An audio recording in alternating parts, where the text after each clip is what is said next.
मैं बख्तावर सिंह लाधूपुर, मेरे पिता जी कामरेड गुरचरण सिंह लाधूपुर ਜਿਹੜੇ 12 साल की उम्र च जैतो के मोर्चे उस टाइम गए जिस टाइम देश के अंदर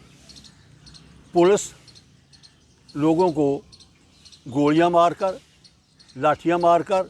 ऊपर घोड़े दिलाकर उनको पीटती थी, मारती थी। उस टाइम वो गए। उसके बाद वो सारी उम्र ही जेलों के अंदर करीबन 3 साल कुछ महीने तक वो जेलों में रहे। उसके बाद 16 तारीख को हमने एक जथेबंदी freedom fighter family welfare association बनाई, जो जथेबंदी पहले पंजाब में काम कर रही थी, ज़िला गुरदासपुर पठानकोट में। और उसके बाद कुछ लोग जथेबंदियों के इकट्ठे होकर, जिसमें गांधीवादी, कुछ समाज सेवक सरदार दया सिंह गड़गावा तो, और वो लोग कुछ करनाटका तो, कुछ लोग तेलंगाना तो, डॉक्टर कृष्णा प्रसाद जी वर्गे ਜਿਹੜੇ चुनौती 2024 ਨੂੰ ਲੈ के पंजाब आए। उन्होंने बैठ के एक मशवरा कराया कि इस जथेबंदी को क्यों ना पंजाब की बजाय पूरे इंडिया की बनाया जाए,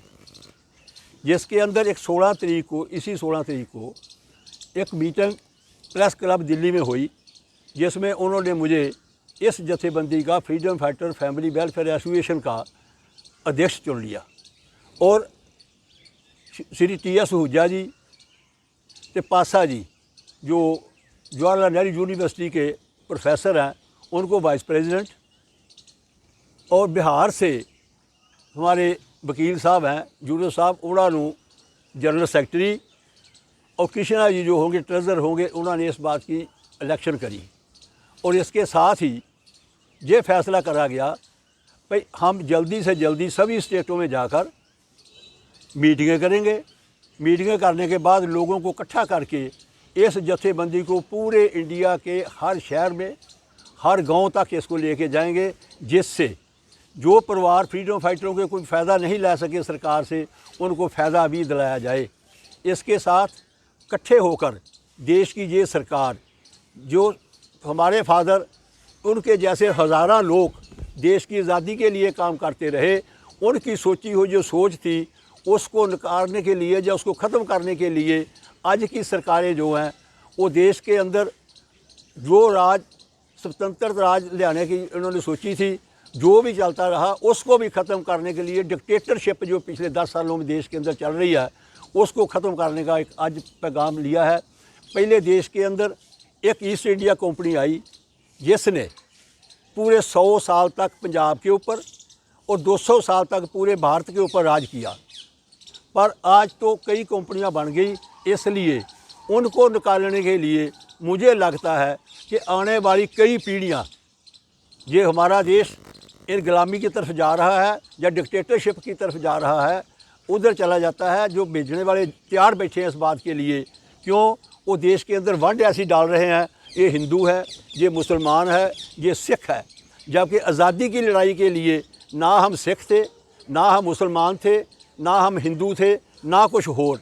बल्कि एक इंसान थे जिनकी सोच एक थी, देश को अंग्रेज़ों से आज़ाद कराना है। पर आज उन कंपनियों के हवाले जिनको सस्ती ज़मीनें, सस्ते एयरपोर्ट, सस्ते रेलवे दी जा रही है, वो काबिज होते जा रहे हैं देश के अंदर, और उनको देश के हर भाग में हिस्सेदारी देकर देश को गुलामी की तरफ धकेला जा रहा है, डिक्टेटरशिप की तरफ धकेला जा रहा है, जो RSS की सोच थी। इसके साथ उनके कर्जे मुआफ़ हो रहे हैं। देश की रीढ़ की हड्डी किसान, मज़दूर और छोटा दुकानदार जो कर्जा लेता है 2000-20,000 रुपया, वो नहीं देता तो उसके घर के बाहर पुलिस और जिस बैंक से कर्जा लेता उस बैंक के लोग आके खड़े हो जाते हैं और उसकी बेइज्जती करते हैं, थानों तक उसकी फ़ोटो लगा देते हैं। जो 20,000 कर्जा लेता है, जो 20 करोड़ रुपया कर्जा लेता है, उसको कोई कुछ नहीं कहता, उसका कर्जा माफ़ कर दिया जाता है। आज तक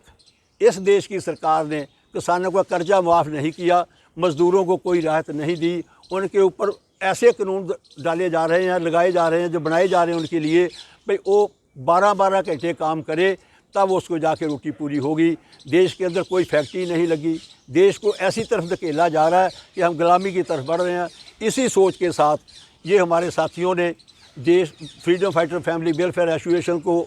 दोबारा जीवित करने के लिए ऑल इंडिया का बनाया है, ताकि हमारे बुज़ुर्गों का जो सपना है उसको साकार किया जाए और इस सरकार को ये दिखाया जाए कि तुम ऐसा नहीं कर सकते, इसके लिए हम लड़ के डटेंगे। वाहिगुरू जी का खालसा, वाहिगुरू जी की फतेह।